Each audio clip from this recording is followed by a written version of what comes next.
إنه الطريق إلى توتشال أقصى شمال طهران، أكثر من 7 كيلومترات تقطعها عبر محطة التلفريك. هكذا تنقلب الصورة تدريجيا نحو ساحة التزلج في أعالي الجبال. هنا القمة، امتداد سلسلة جبال البرز، يحدثك الثلج عن صموده أمام الشمس حتى في أوائل الصيف.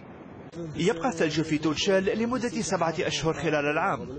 درجة الحرارة هنا ما بين 10 حتى 30 تحت الصفر، والارتفاع نحو 4000 متر.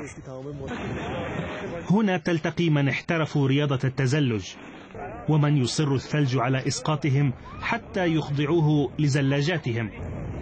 يقال إنها رياضة الأثرياء، فامتلاك أدوات التزلج والوصول إلى القمة غالبا ما يخص ميسوري الدخل من هواة هذه الرياضة، لكن يبقى للبعض رأي آخر. أعتقد أن شراء الأدوات لمرة واحدة والمحافظة عليها يمكننا من الصعود هنا بشكل منتظم دون تكاليف إضافية كبيرة. حرارة اللقاء بين الأصدقاء من الجنسين تنسيهم برودة الطقس. شباب وشابات يجدون في توتشال مكانا لممارسة الرياضة جنبا إلى جنب. هنا تغض الحكومة الطرف عن الاختلاط حيث تمنعه في رياضات أخرى. أجيء إلى قمة توتشال برفقة صديقي دوما، ولا يضايقنا أحد، وهذا شيء رائع. أصعد إلى هنا برفقة صديقتي ونستمتع كثيرا بهذه الرياضة الشيقة.